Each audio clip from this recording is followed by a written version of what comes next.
জলের ব্যবস্থা করতে হবে। পানীয় জল একেবারে নেই। ও তাহলে ওই দিনকার ওই যে বিধায়ক সাহেব। প্রিয় দর্শক, আপনাদের সাথে আমি নুরুদ্দিন। আপনারা দেখছেন বিএন টিভি। নদী বাঁধ ভেঙে জলের তলায় 50টি পরিবার। ঘটনাটি দক্ষিণ 24 পরগনার পাথর প্রতিমা ব্লকের গোবর্ধনপুর এলাকায়। একদম স্থানীয় সূত্রে জানা গিয়েছে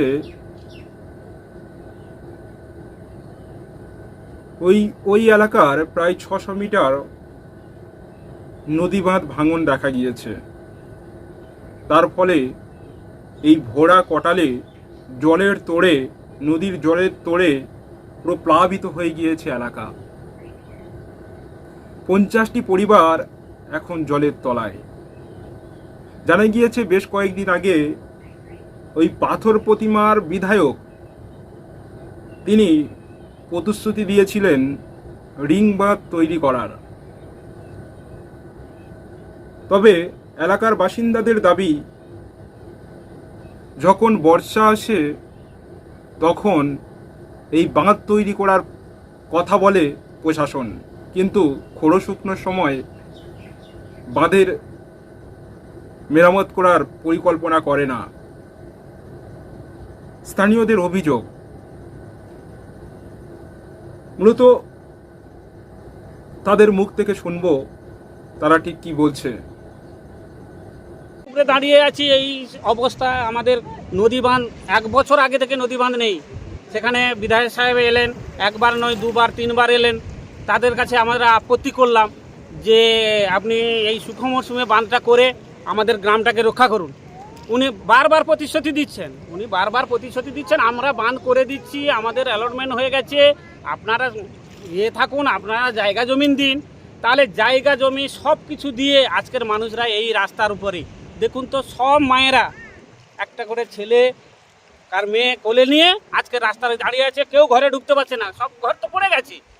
আজকের এই যে 600 মিটার বাঁধ, উনি বললেন যে 600 মিটার বাঁধ আমরা করে দিচ্ছি, আপনারা অনুমোদন করুন, আমি বাঁধ করে দিচ্ছি। আচ্ছা ঠিক আছে, আপনারা বাঁধ করুন, তাহলে আমরা ছেড়ে দিচ্ছি, আমাদের ঘরগুলো রক্ষা হোক। আর যেই বাঁধের বাইরের পাশে যেই ঘরগুলো পড়েছে সেই ঘরের জন্য আপনি করুন, ওই পুনর্বাসন করুন, আপনাদের এখানে জায়গা আছে, জায়গা আছে, এখানে করা যেতে পারে। উনি প্রতিশ্রুতি দিলেন যে আমরা করে দেবো। আচ্ছা ঠিক আছে, তাহলে আপনি বাঁধ করুন, এত লাখ টাকার বাঁধ এসছে, আপনি বাঁধ করুন। বাঁধ করে দিয়ে গেল, আপনারা দেখছেন, আপনাদের ছবির মাধ্যমে তুলে নিয়ে যাচ্ছেন এই বাঁধ এখানে থাকে কি না। আমরা বলছি এই মেটে এসে বাঁধ থাকবে না, না আপনাদের হবে না, আমরা টেকনিক্যাল বাঁধ করব।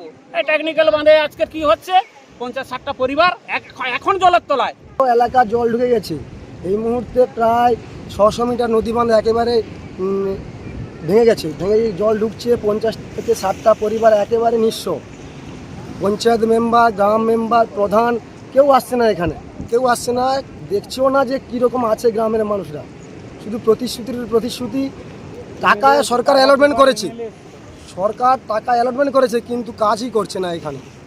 এবং পুনর্বাসন দেওয়ার কথা ছিল 28টা পরিবারকে। 28টা পরিবার আমাদের যথারীতি এখানে জমি রয়েছে, পুনর্বাসন জমি, ভেস্টল্যান্ড জমি রয়েছে, কিন্তু এদের ব্যবস্থা করছে না। এই মুহূর্তে যারা এই 50টা পরিবার জলের তলায় আছে, 50 থেকে 60টা পরিবার, এই মুহূর্তে না সরালে আগামী দিনে খুব বিপজ্জনক জায়গায় ছেলে মেয়ে নিয়ে রাস্তায় সব নেমে এসছে। 600 মিটার জলের তলায় এখন। বর্ষাকালে বলতে কাজটা হয় নভেম্বর ডিসেম্বর নাগাদ কাজের অ্যালটমেন্ট হয়, কিন্তু এরা এদের ব্যবসার জন্য কাজটা করে না। ঠিক জুন মাসে আসে, তখনই ভরা কোটাল বর্ষাকাল, তখনই কাজ করা সম্ভব হয়নি। তার জন্য টাকা নয় হয়ে যায়। এখানে টাকা নয় প্রচুর হয়, কোটি কোটি টাকা সরকার ঢালছে এখানটায়, কিন্তু কাজের কিছুই হচ্ছে না এখানটায়। প্রিয় দর্শক, দেখতে থাকুন বিএন টিভি। আপনাদের সাথে সব সময় পাশে আছি, সাথে আছি। আপনাদের সাথে আমি নুরুদ্দিন।